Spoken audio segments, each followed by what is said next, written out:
Oh, wow.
Trauma Center is the fifth busiest trauma center in the nation.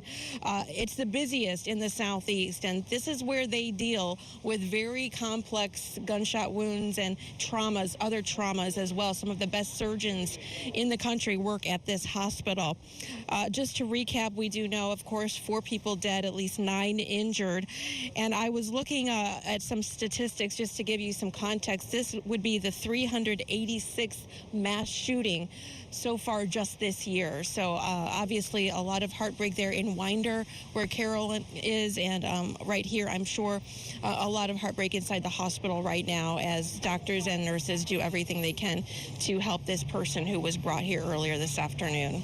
All right, Julie Martin for us outside of Grady Memorial Hospital, one of multiple hospitals where people were sent after this shooting. Julie, thank you. Vice President Kamala Harris, she's on the campaign trail today, and she addressed the shooting during her campaign event not long ago in New Hampshire. Yeah, she told the crowd today's incident was another senseless tragedy on top of so many other senseless tragedies.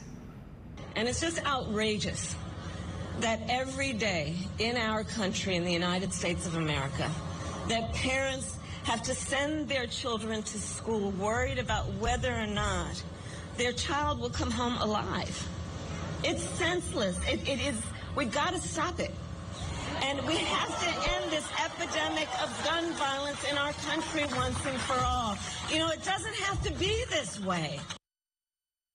In a statement, President Biden said he and the First Lady are, quote, mourning the deaths of those whose lives were cut short due to more senseless gun violence and thinking of all of the survivors whose lives are forever changed.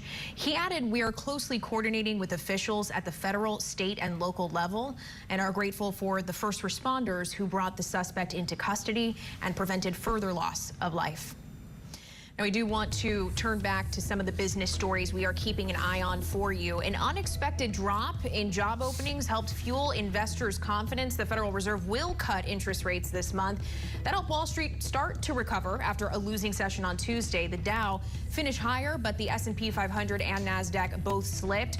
One of the biggest losers yesterday, NVIDIA, saw a slight rise today after losing more than 9% yesterday. Yeah, speaking of the S&P, it has been impacted by NVIDIA's rough day yesterday. The chip maker losing a staggering $279 billion in value, which is worth more than all of McDonald's, Chevron, and Pepsi's shares. Some big companies. NVIDIA hit its value cap in June with a value of more than $3 trillion. According to Bloomberg, the company was also hit with subpoenas yesterday from the Department of Justice over alleged antitrust violations. 6 major credit rating firms are facing federal fines after failing to keep records of electronic communications. The total, $49 million. Moody's and S&P will each pay $20 million. Fitch Ratings will pay $8 million. 3 other firms are facing smaller fines. Federal officials said the firms will retain a compliance consultant as part of the acknowledgement. Still ahead on Main and Wall, more young girls are turning to anti-aging serums and creams. Just how much they are spending in the beauty industry and why doctors are advising against it. And with more Gen Zers joining the workforce, managers are having to adapt quickly. The challenges they're finding with the age group and how Gen Z is different from previous generations of workers. And as we go to break, another look. Winder, Georgia. You can see the microphones there at the center of your screen where we are awaiting right now on law enforcement to hold a news conference any minute. We will bring that to you as soon as it begins. Keep it here. You're watching Main and Wall on Scripps News.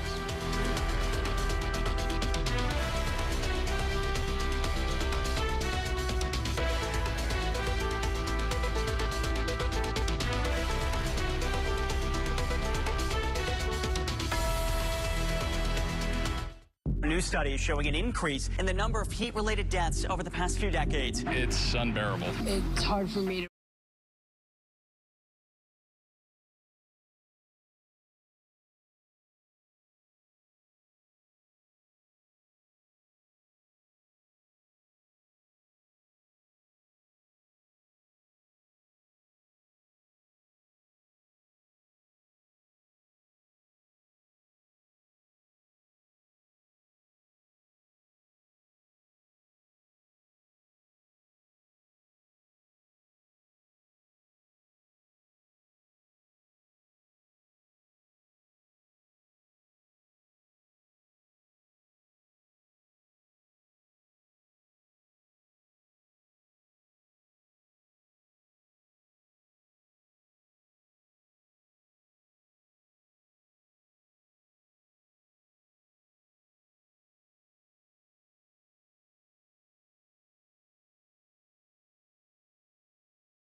as well as 2 school resource officers assigned here to the school who immediately encountered the subject within just minutes of this report going out. Once they encountered the subject immediately surrendered to these officers, and he was taken into custody. Additionally, what I want you to know as of now, there are 4 individuals who are deceased from this incident, 9 that have been taken to local hospitals with various injuries. Of those that are deceased, 2 are students and 2 are teachers here at the school.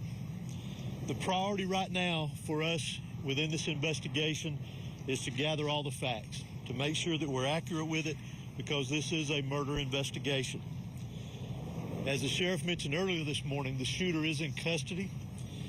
His name is Colt, that's C-O-L-T, Gray. He is a 14-year-old student here at the school, G-R-A-Y. He is a 14-year-old student here at the high school. Again, he has been taken into custody. He will be charged with murder, and he will be tried as an adult and handled as an adult.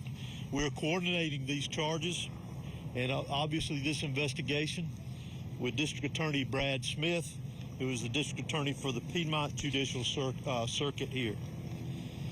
Since earlier this morning we talked with you, and since the incident occurred, numerous interviews have been taking place through our investigation with students, faculty, as well as any other witnesses that we could identify. Law enforcement had a very, very swift response to this incident once the incident was determined that there was a concern here. Those resources, whether it was in that response or throughout this investigation to assist, came obviously from the sheriff's office here, from other local law enforcement agencies, state law enforcement agencies, and federal law enforcement agencies as well. To include, not to be left out, multiple EMS personnel, multiple fire personnel, and agencies. Those agencies responded here as well today, and I am extremely grateful, as I know the sheriff is, for that quick response and the partnerships of working here together with what all has gone on. Currently, from the investigative perspective, we have crime scene agents and other special agents from the GBI, from close to a dozen of our different work units from across the state that have responded here today to work on this investigation, again, collecting evidence, conducting interviews, and so forth. I do want to pass this along, that if anyone has any information that wants to be passed on concerning this investigation, that they can do that anonymously at our tip line at 1-800-597-TIPS or 1-800-597-8477. They can also report this on by downloading the See Something, Send Something app. They can be done by Android or Apple phones, either one. If they need to report any tips concerning this investigation. Let me close out before I turn this over to the sheriff and let you just remind you that this is still a very active investigation. There is still a lot that is very fluid. There's still a lot of interviews to be conducted that will continue on into the night, as well as crime scene work and collecting and gathering evidence.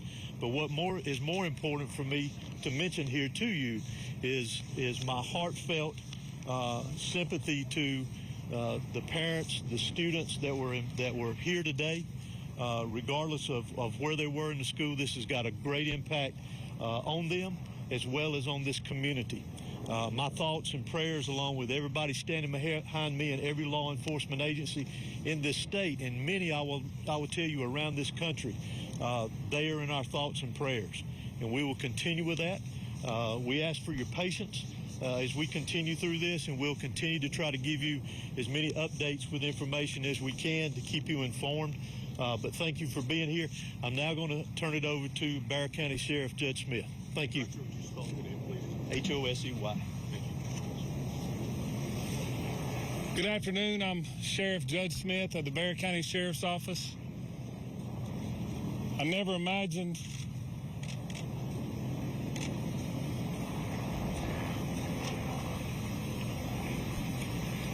never imagined that I would be speaking to the media in my career over something that happened today, the pure evil that happened today.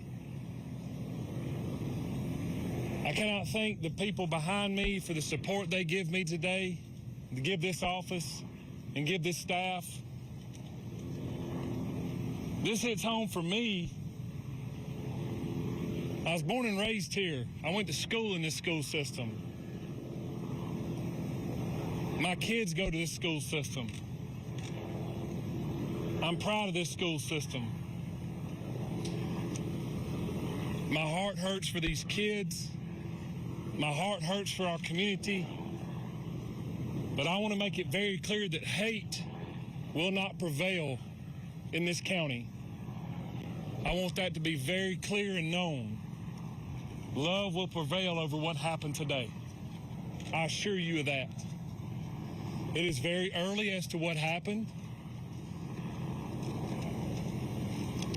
Governor Kemp reached out to me and has provided me every single resource that he has to make sure justice prevails. I don't know why it happened. I may not ever know. We may not ever know. But I ask that you and our community lift up our schools, lift up our public safety, and that, again, we do not let this hateful event prevail as to what happened today. I want to thank the surrounding agencies and counties and cities and state and federal authorities that have come and provided us, because they prevented a lot of more tragic events from happening. Continue to lift up these families, continue to lift up our students and our kids, and know that love will prevail. At this time, I'm going to ask Dr. LaDuff, our school superintendent, to come and speak on behalf of the school.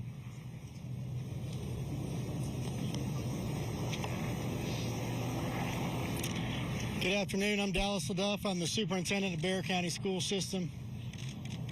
I want to thank the Bexar County Sheriff's Office and all of our law enforcement partners for their swift response today, along with that of our staff. I'd also like to thank our community for their response and patience as we work to reunify the students with their families here today and secure the rest of our school campuses.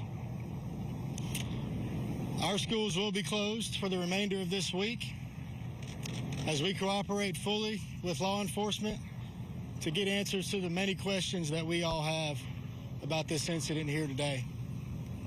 But as we are closed, our central offices will remain open, where we will have grief counseling available for our community every day this week and thereafter as we support each other through this terrible event. In closing, I just want to say to our community, as a school system, we are here for you, we support you, and we are ready to get you any support that you may need as we grieve through this together. Thank you.